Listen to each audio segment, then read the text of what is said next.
everyone. Dear devotees, welcome back to the daily readings of Srila Prabhupada's books right here in the live studios in Hythe, Kent, southeast England, next to the English Channel. We're here today celebrating our reading of the Krishna book. And I just received a gift today in the mail, a Krishna book by Ananta Kripa. Very nice gift, Hare Krishna. So it's an auspicious day. Krishna appeared to me today in the form of the Krishna book. I also had a very nice visit from Pundarik Prabhu, who's probably one of the most expert persons I've ever met in my life. He's a retired NHS GP doctor, and he examined me and gave me all kinds of little hints about how to improve my condition. And he gave me I already knew it was going to take longer for my body to adjust.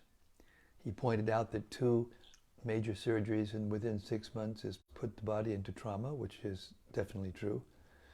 And it takes time for the whole body to adjust to that. And so we'll wait. It's going to take at least 6 months to get, back to normal, completely back to normal. But in the meantime, I'm doing well, and everything's going, normally. Healing is going normally. I got an A grade rating from my doctor, and so it's been a good day. Śrīmad-Bhāgavatam Mahima Stotram from the Sri Krishna Lila Stava. It's Srila Sanatana Goswami's 5 verses glorifying the Krishna Lila, the pastimes of Krishna in Vrindavan especially. It goes like this: Sarva Shastrabdi Piyusha, Sarva Vedaika Satpala, Sarva Siddhanta Ratnaja, Sarva Lokaika Drikprada. O nectar from the ocean of all scriptures, singular fruit of all the Vedas, rich mine of the precious gems of all conclusive truths, you are the only giver of sight to all the worlds. Sarva Bhagavata Prana, Śrīmad-Bhāgavata Prabho, Kalidvandoditaditya, Sri Krishna Parivartita. O life air of all the Supreme Lord's devotees, O Master Śrīmad-Bhāgavatam, you are the sun risen in the darkness of Kali. You are the exact image of Sri Krishna. Paramananda Pataya, Prema Varshakshadayate, Sarvada Sarvasevyaya, Sri Krishnaya Namostume. I bow down to you, who are supremely blissful to read. Your every syllable pours down a flood of prema. You can always be served by everyone. You are Sri Krishna himself.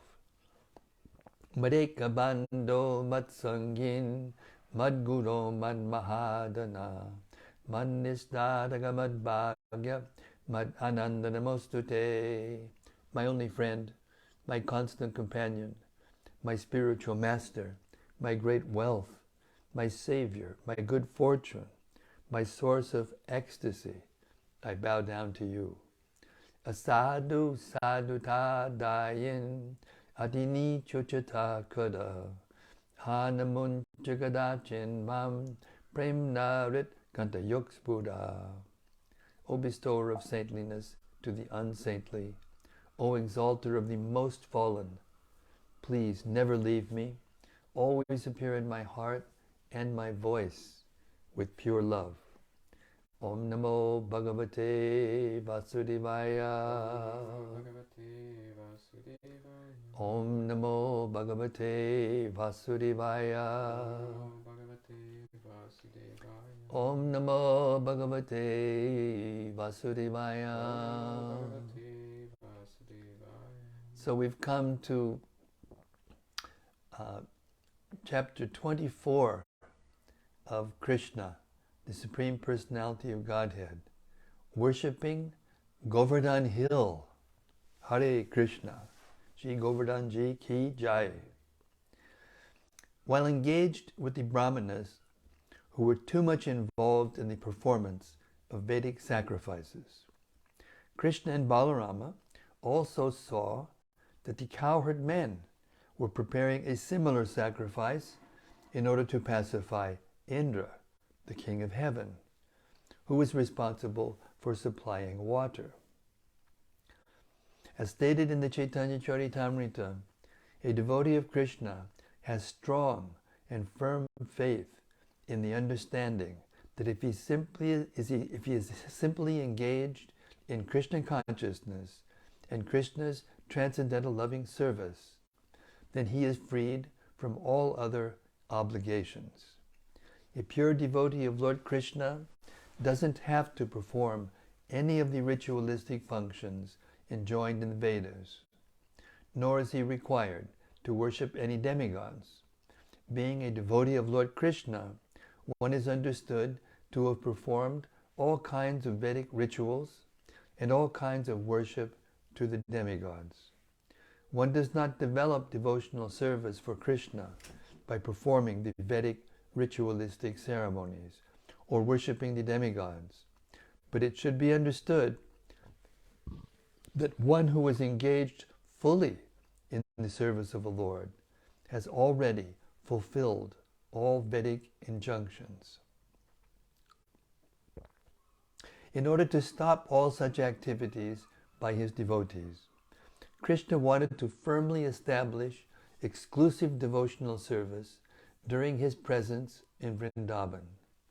Because he is the omniscient personality of Godhead, Krishna knew that the cowherd men were preparing for the Indra sacrifice, but as a matter of etiquette, he began to inquire with great honor and submission from elder personalities like Maharaj Nanda. Krishna asked his father, "My dear father, what is this arrangement going on for a great sacrifice? What is the result of such a sacrifice? And for whom is it meant? How is it performed? Will you kindly let me know? I am very eager to know this procedure, so please explain to me the purpose of this sacrifice." Upon this inquiry, his father, Nanda Maharaj, remained silent, thinking that his young boy would not be able to understand the intricacies of performing the yajna. Krishna, however, persisted. "My dear father, for those who are liberal and saintly, there is no secrecy. They do not think anyone to be a friend, an enemy, or a neutral party, because they are always open to everyone. And even for those who are not so liberal, nothing should be kept secret from family members and friends. Although secrecy may be maintained for persons who are inimical, therefore, you cannot keep any secrets from me. All persons are engaged in fruitive activities. Some know what these activities are, and they know the result, and some execute activities without knowing the purpose or the result. A person who acts with full knowledge gets the full result. One who acts without knowledge does not get such a perfect result. Therefore, please let me know the purpose of the sacrifice you are going to perform. Is it according to Vedic injunction? Or is it simply a popular ceremony? Kindly let me know in detail about the sacrifice." On hearing this inquiry from Krishna, Maharaj Nanda replied, "My dear boy, this ceremonial performance is more or less traditional. Because rainfall is due to the mercy of King Indra, and the clouds are his representatives, and because water is so important for our living, We must show some gratitude to the controller of this rainfall, Maharaj, Indra. We are arranging, therefore, to pacify King Indra because he has very kindly sent us clouds to pour down a sufficient quantity of rain for successful agricultural activities. Water is very important. Without rainfall, we cannot farm or produce grain. And without grain, we cannot live. Therefore, rain is necessary for successful religious ceremonies, economic development, and ultimately liberation. So we should not give up this traditional ceremony function.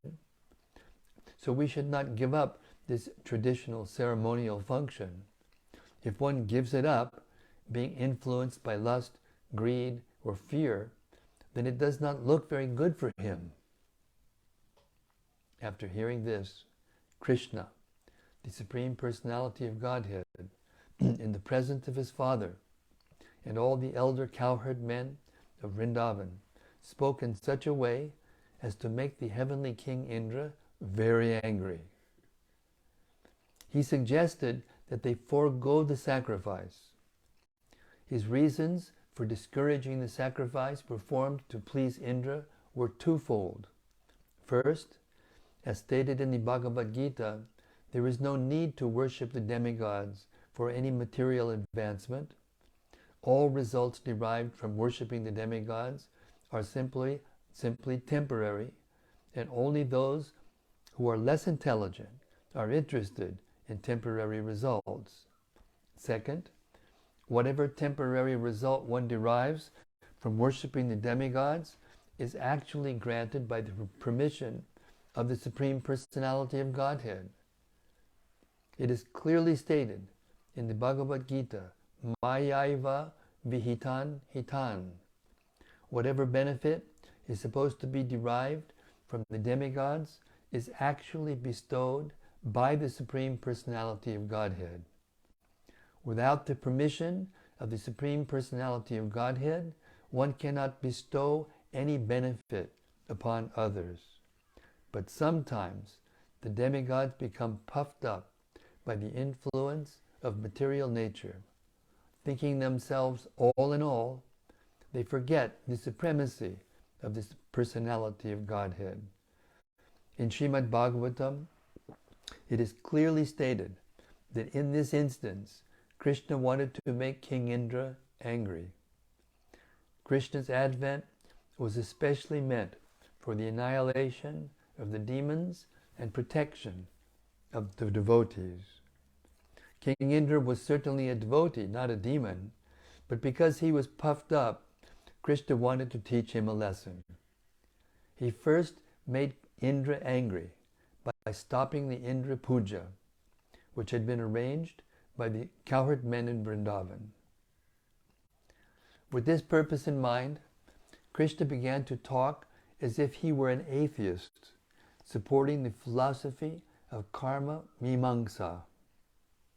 Advocates of this philosophy do not accept the supreme authority of the personality of Godhead. They put forward the argument that if anyone works nicely, the result is sure to come.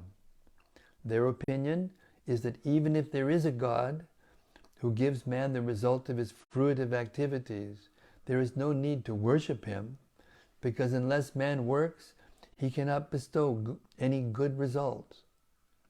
They say that instead of worshipping a demigod or God, people should give attention to their own duties, and thus the good result will surely come. Lord Krishna began to speak to his father according to these principles of the karma mimamsa philosophy. My dear father, he said, I don't think you need to worship any demigod for the successful performance of your agricultural activities. Every living being is born according to his past karma and leaves this life simply taking the result of his present karma. Everyone is born in different types or species of life according to his past activities, and he gets his next birth according to the activities of this life. Different grades of material happiness and distress, comforts and disadvantages of life are different results of different kinds of activities from either the past or present life. Maharaj Nanda and other elder members argued that without satisfying the predominating God, one cannot derive any good result simply by material activities. This is actually the fact. For example, it is sometimes found that in spite of first-class medical help and treatment by a first-class physician, a diseased person dies. It is concluded, therefore, that first-class medical treatment or the attempts of a first-class physician are not in themselves the cause for curing a patient. There must be the hand of the Supreme Personality of Godhead. Similarly, a fathers and mothers taking care of their children is not the cause of the children's comfort. Sometimes it is found that in spite of all care by the parents, the children go bad or succumb to death. Therefore, material causes are not sufficient for results. There must be the sanction of the Supreme Personality of Godhead. Nanda Maharaj therefore advocated that in order to get good results for agricultural activities, they must satisfy Indra, the superintending deity of the rain supply. Lord Krishna nullified this argument, however.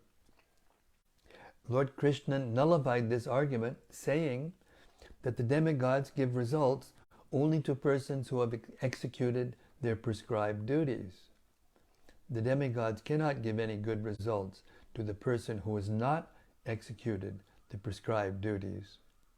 Therefore, demigods are dependent on the execution of duties and are not absolute in awarding good results to anyone. So why should one care about them?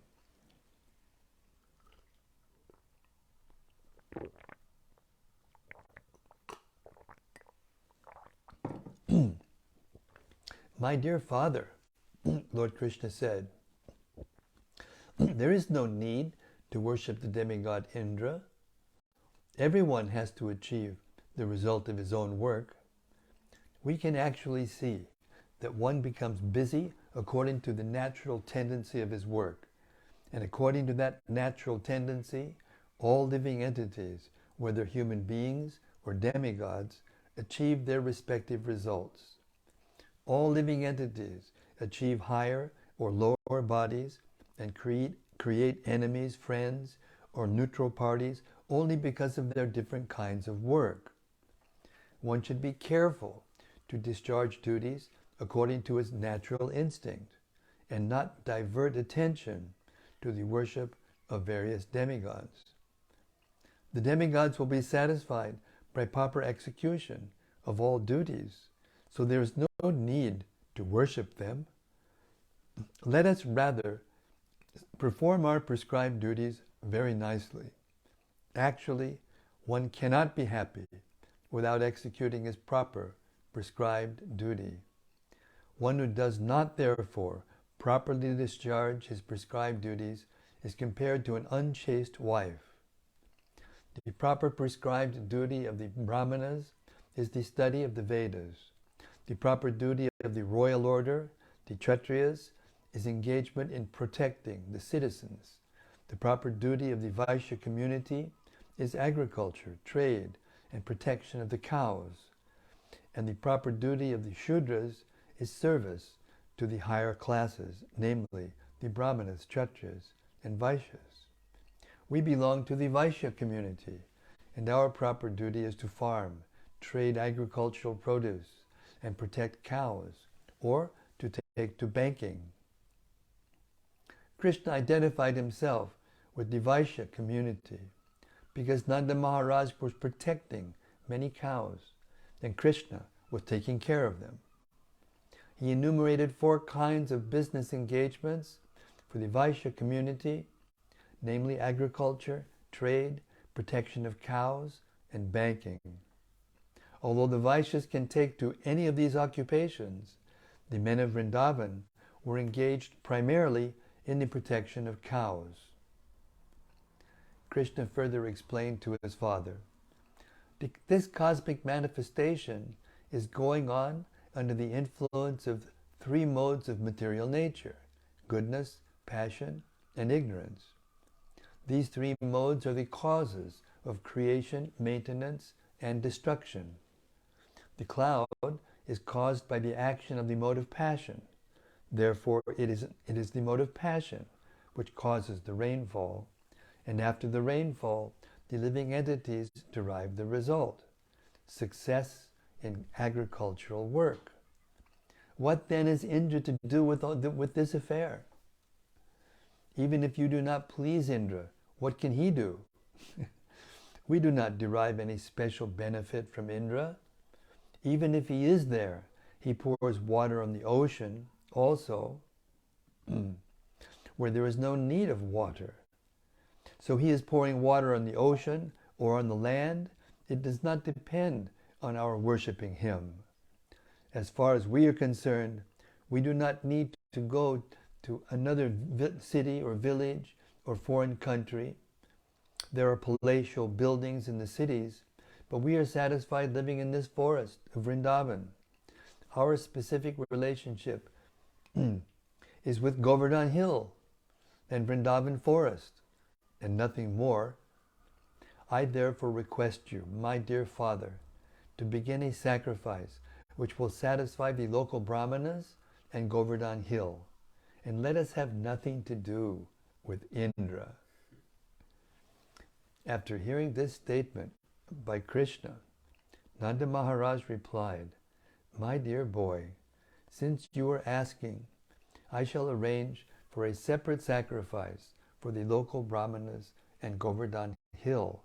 But for the present, let me execute this sacrifice known as Indra Yagya. But Krishna replied, dear father, don't delay. The sacrifice you propose for Govardhana and the local brahmanas will take much time. Better take the arrangement and paraphernalia you have already made for the Indra Yagya and immediately engage them to satisfy Govardhana hill and the local brahmanas. Nanda Maharaj finally relented. The cowherd men then inquired from Krishna how he wanted the yagya performed, and Krishna gave them the following directions.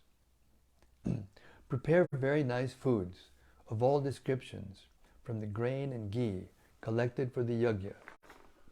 Prepare rice, dal, then halwa, pakora, puri, and all kinds of milk preparations such as sweet rice, rabri, sweet balls, sandesh, rasagula, and laddu.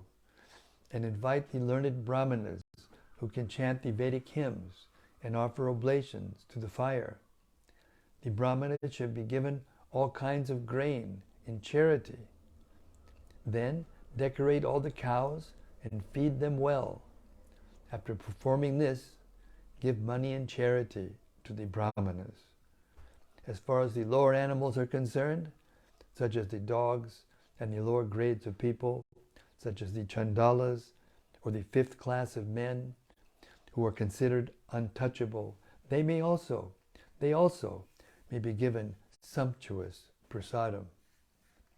After nice grasses have been given to the cows, the sacrifice known as Govardhana Puja may immediately begin. This sacrifice will very much satisfy me. In this statement, Lord Krishna practically described the whole economy of the Vaishya community. In all communities in human society, including the Brahmanas, Kshatriyas, Vaishyas, Shudras, Chandalas, and so on. And in the animal kingdom, including the cows, dogs, goats, and so on, everyone has his part to play. Each is to work in cooperation for the total benefit of all society, which includes not only animate objects, but also inanimate objects like hills and land. The Vaishya community is specifically responsible for the economic improvement of the society by producing grain, by giving protection to the cows, by transporting food when needed, and by banking and finance. From this statement we learn also that although the cats and dogs, which have now become so important, are not to be neglected, cow protection is actually more important than protection of cats and dogs.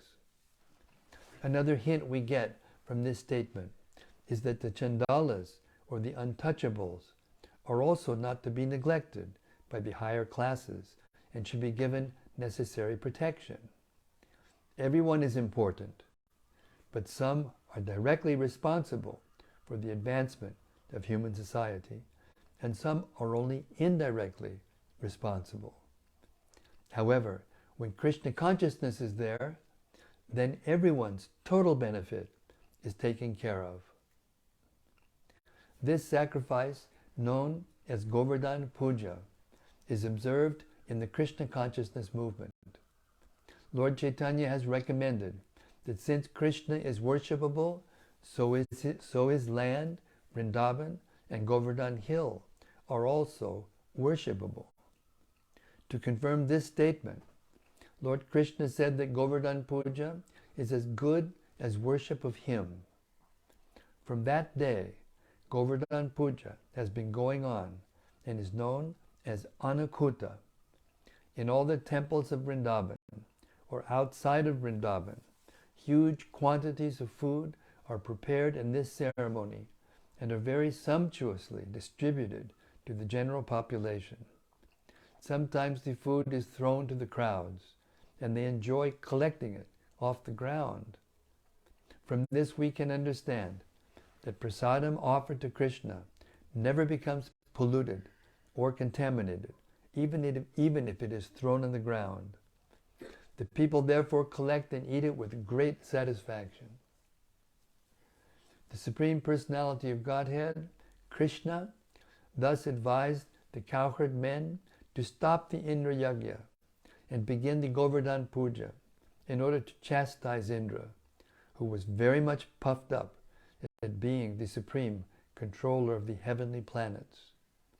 The honest and simple cowherd men, headed by Nanda Maharaj, accepted Krishna's proposal and executed in detail everything he advised. They performed Govardhan worship and circumambulation of the hill.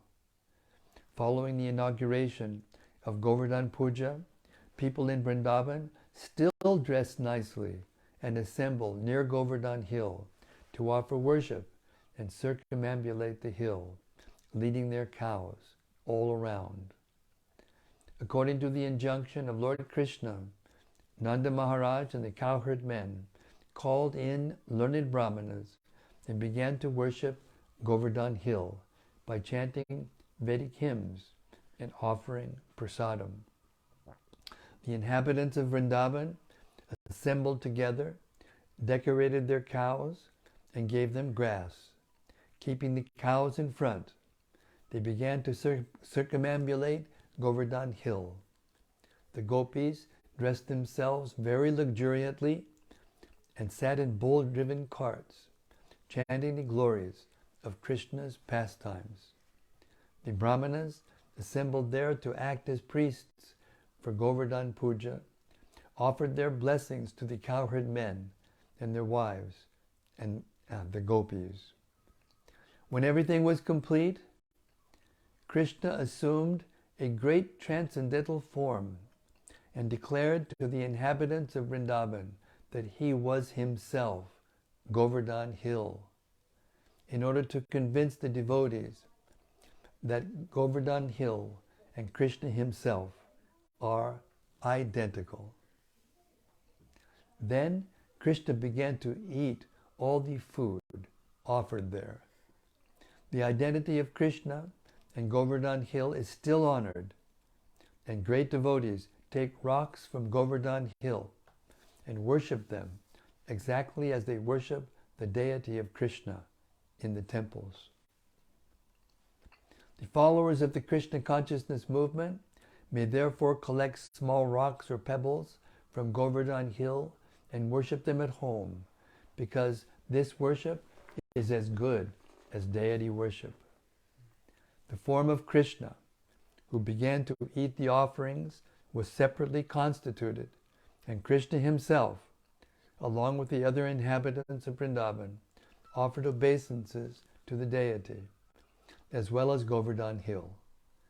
In offering obeisances to the huge form of Krishna and Govardhana hill, Krishna declared, "Just see how Govardhana hill has assumed this huge form and is favoring us by accepting all the offerings." Krishna also declared at that meeting, "One who neglects the worship of Govardhana Puja, as I am personally conducting it, will not be happy. There are many snakes on Govardhana hill, and persons neglecting the prescribed duty of Govardhana Puja will be bitten by these snakes and killed. In order to assure the good fortune of the cows and themselves, all people of Vrindavan near Govardhana hill, near Govardhana, must worship the hill as prescribed by me." Thus, performing the Govardhana Puja sacrifice, all the inhabitants of Vrindavan followed the instructions of Krishna, the son of Vyāsadeva, and afterwards they returned to their respective homes. Thus ends the Bhaktivedanta purport of the 24th chapter of Krishna, worshipping Govardhana hill. Jai Giriraj Govardhan ki Jai.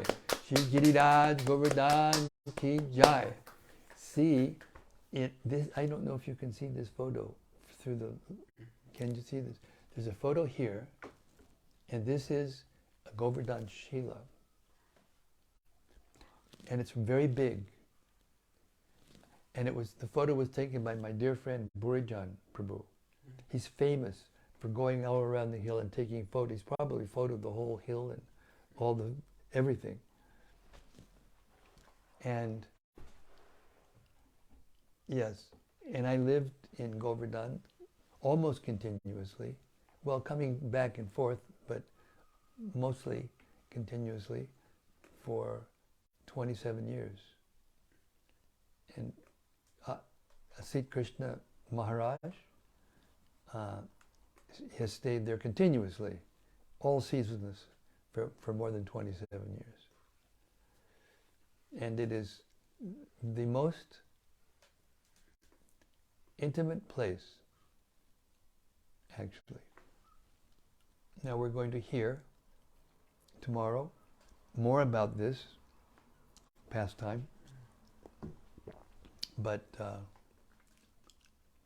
anyway, I'll speak more about that tomorrow. Hare Krishna. We'll stop our reading today. It's a little after 7:50. So if I start another chapter, it'll be too long. So, Hare Krishna. Shri Giriraj Govardhan ki Jai. Shri Vrindavan Dham ki Jai. Brajvasis ki Jai. Shri Krishna Balaram ki Jai. Govardhan Puja ki Jai. Gaur Premanandi. Hari Hari Bol. Okay, if we have any reflections or points that... Rati Manjay said, Jai Guru Maharaj. Jai Rati, Hari Bol.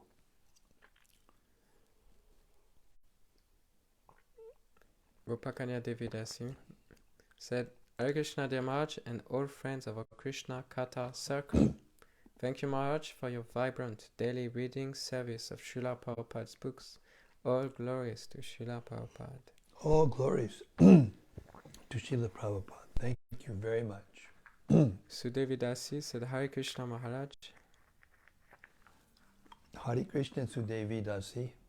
Devika Pumanan said, Hare Krishna Maharaj. Dandavat Pranam, please take good care of your health. Thank you very much. I'm trying my best. And And I have very good doctors. This is from Jata Hari Prabhu. Hare Krishna Maharaj, thank you again. I'm trying to arrange my life around being able to hear these readings every day. I sometimes fall behind because of late evening services and don't like to skip ahead to the live reading if I haven't listened to the others. But I really feel like you're giving us the best thing anyone could give to anyone, so thank you. Oh, that you just made my day. That was one of the nicest things that anybody's ever said to me. Actually, it's a fact. Because if we read Srila Prabhupada's books like this, very seriously, with love and affection, and without argument, is this, why just hear and accept these pastimes for what they are, then we associate with Srila Prabhupada. Because interspersed with the actual history and the pastimes are Srila Prabhupada's personal ecstasies, as he explains the intricate details to us and what the meanings are. And they're so simple and pure, and they're empowered. They're non-different than Srila Prabhupada. He said, if you want to know me, read my books. I have left nothing out. I don't hold anything back in terms of what you need to become fully Krishna conscious. So thank you very much for that statement. Hare Krishna. I read something really powerful today in the introduction of the Bhagavatam, where Prabhupada says perfection of life is attained simply by glorifying the Lord in association with a self-realized devotee of the Lord. The self-realized devotee is he who surrenders unto the Lord fully and who does not have attachment for material prosperity. Material prosperity and sense enjoyment and advancement are all activities of ignorance in human society. Peace and friendship are impossible for a society detached from the association of God and His devotees. It is imperative, therefore, that one sincerely seek the association of pure devotees and hear them patiently and submissively from any position of life. The position of a person in the higher or lower status of life does not hamper one in the path of self-realization. The only thing one has to do is to hear from a self-realized soul with a routine program. The teacher may also deliver lectures from the Vedic literatures, following in the footsteps of the bygone Acharyas who realized the absolute truth. Lord Sri Chaitanya Mahaprabhu recommended this simple method of self-realization, generally known as Bhagavad Dharma. Śrīmad-Bhāgavatam is the perfect guide for this purpose. The end of the quote. This is exactly what is happening with these daily readings, and the devotees who are here most regularly and sharing their reflections are clearly making a lot of advancement, so thank you for doing this. In the same way that Prabhupada lives on through his books, I'm sure these readings have all been recorded, and also the audiobooks you've been working on will benefit devotees for generations to come, and it's quite clear this is exactly what Prabhupada would have wanted. I know I'll go through these readings myself throughout my life. Thank you for doing this every evening. So be it, and I can only say one thing: the pleasure is all mine. Because the person who actually recites the Bhagavatam regularly like this every day gets a kind of pleasure that you can't explain. It's so wonderful. What can I say? And in the association of the devotees, it just gets more and more and more. It never stops. The happiness never stops increasing. Therefore, we want to share it with others. We want to spread this Krishna consciousness movement. And the best way to do that is to distribute Srila Prabhupada's books to others in such a nice way that they want to read them. Hare Krishna. So this is what you said, what you read from the introduction to the Bhagavatam is perfect, and it's perfectly true. and it works. And all you have to do is hang out with the devotees who have been reading these books continuously for, 40 or 50 years. And you get the association of Prabhupada, Srila Prabhupada, and Krishna, and all the wonderful personalities that reside in sound in these literatures. Therefore, Prabhupada said, hearing and repeating is more important than reading. You can read them, and that's also good. It's also perfect. But there's perfect, there's more perfect, and there's most perfect. So perfect is to read them, more perfect is to hear them in the association of devotees, and most perfect is to give that to others. Hare Krishna. Srila Prabhupada ki jai. Jai. Śrīmad-Bhāgavatam ki jai. Jai. Śrīmad-Bhāgavad Gita ki jai. Jai. Chaitanya Charitamrita ki jai. Jai. Krishna book ki jai. Jai. Anandamurti Devidasi, he said, Jai Giri Govardhana Jai. Haribo. Krishna Primavati Devidasi, Hare Krishna Maharaj and devotees, Dandavat Pranams. Krishna Primavati Devidasi, 27 years, long time. Braj Varaba, Prabhu. Haribo, Braj. Hare Krishna Maharaj, please accept my humble obeisances. All glories to Srila Prabhupada. I find it cool how Krishna's appearance even provides some lessons for the demigods. What to speak of insignificant souls such as myself. That's a good one. Thanks, Braj. That's a good one. It's cool that Krishna teaches everyone, even the demigods. And I heard Gopi Pradhanana Prabhu said one of the reasons the Bhagavatam is so satisfying is that it explicitly shows how Krishna defeats Indra and defeats Lord Brahma, defeats Shiva, and shows that he's the topmost person. So one who can accept him as the topmost person gets the topmost benefit from hearing. Therefore, the Bhagavatam is so satisfying. Even Vyāsadeva, after editing all the Vedas and the Puranas, compiling the Mahabharata, Vedanta Sutra, he still wasn't completely satisfied in himself. And then Narada Muni told him, the problem is, you've given so many things, but the main thing is the Supreme Personality of Godhead, Krishna. So compile a book. He went into trance. He saw the book, and he wrote it, Śrīmad-Bhāgavatam.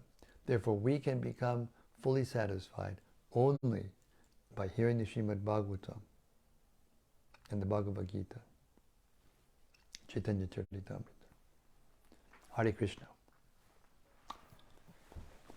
He says, I asked, does Krishna always humble the demigods? Well, I mean, Krishna sometimes, gives respect to the demigods, at least in his words. But yes, he always humbles the demigods by nature, because he is so potent, millions, unlimited, more times potent than the demigods, and they have to see it, because they see his pastimes also.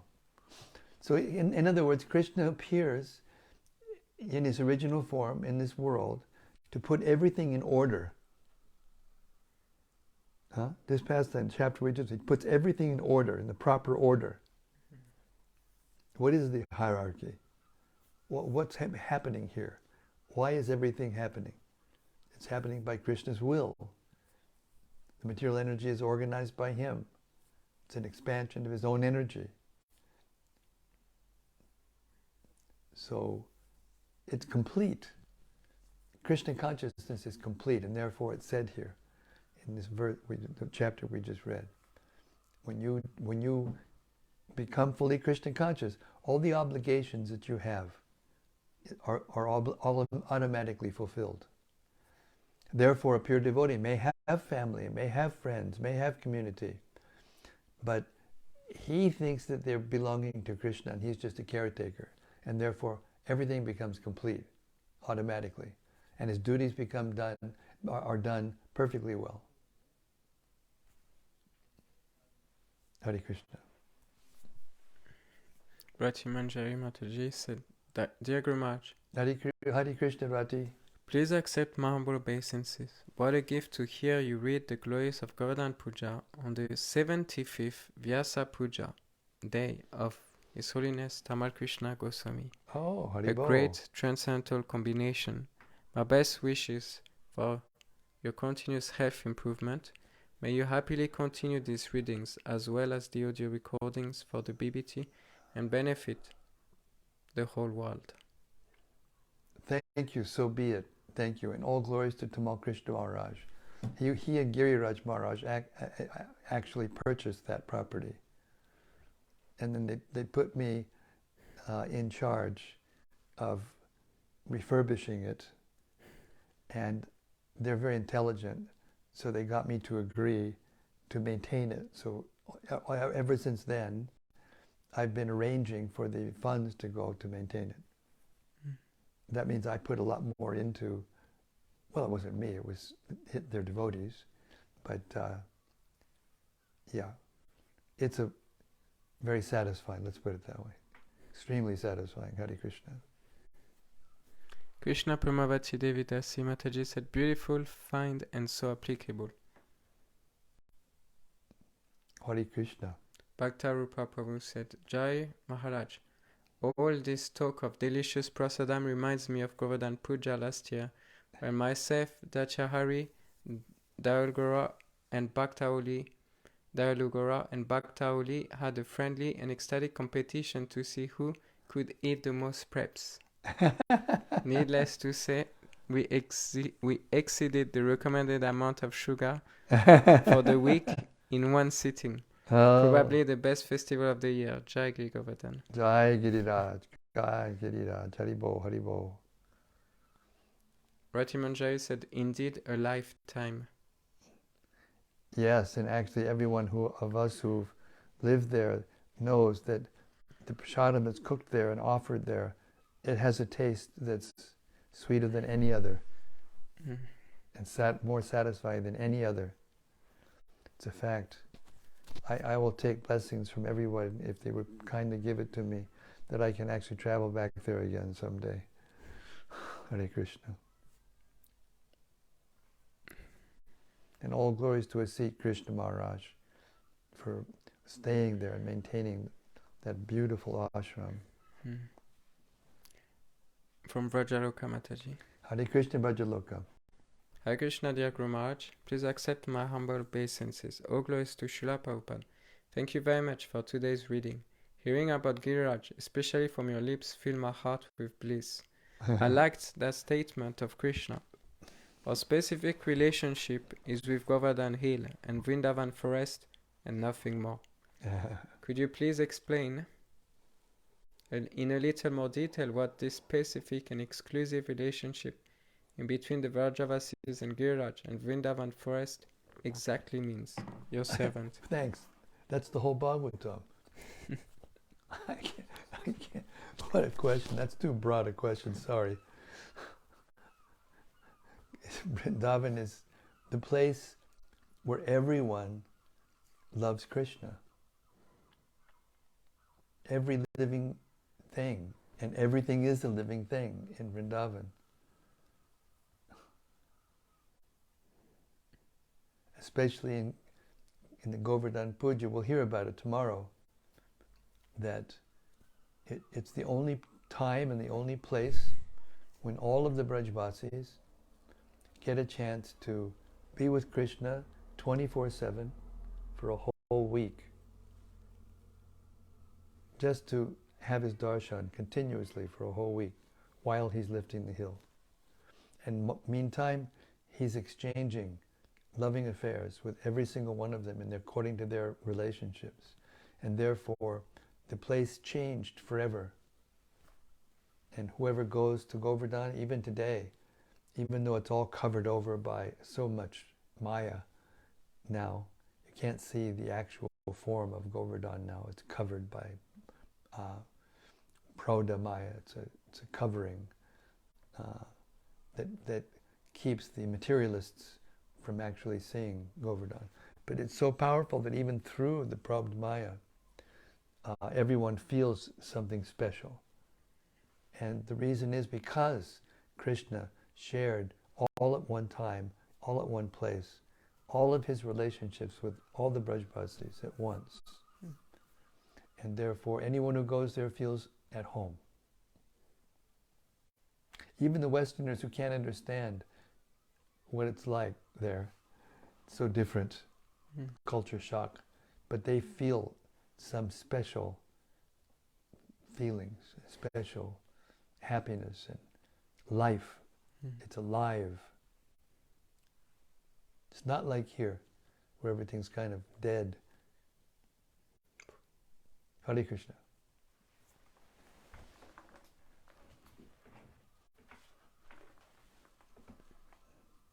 Krishna Premavati Devidasi said, Giri Govardhana Maharaj ki Jai. Jai Ho. His Holiness Giriraj Swami Maharaj ki Jai Ho. His Holiness Tamal Krishna Goswami Maharaj ki Jai Ho. His Holiness Krishabhati Goswami Maharaj ki Jai.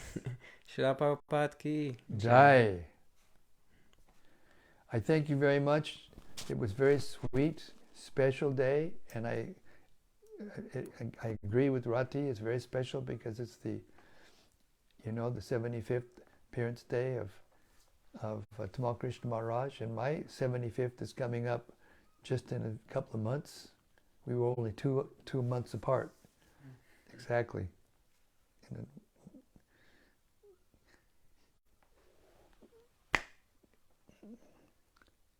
Krishna, the Supreme Personality of Godhead, Ki Jai. Samaveda Bhaktivedanta, Ki Jai. Gaur Premanandi, Hari Hari Bo. See you tomorrow night, same time, same place, same topic. The most powerful, sweet, inconceivable pastimes of Krishna, the Supreme Personality of Godhead. Hare Krishna. Is one more you say? Yeah, there's one more. Just up here. Raja Lucas Mataji said, thank you so much for sharing with us your deep and sweet realization. All grace to you.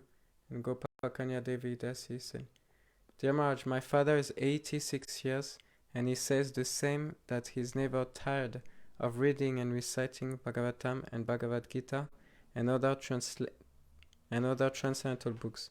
And he says that this reciting and readings give him more energy to live longer.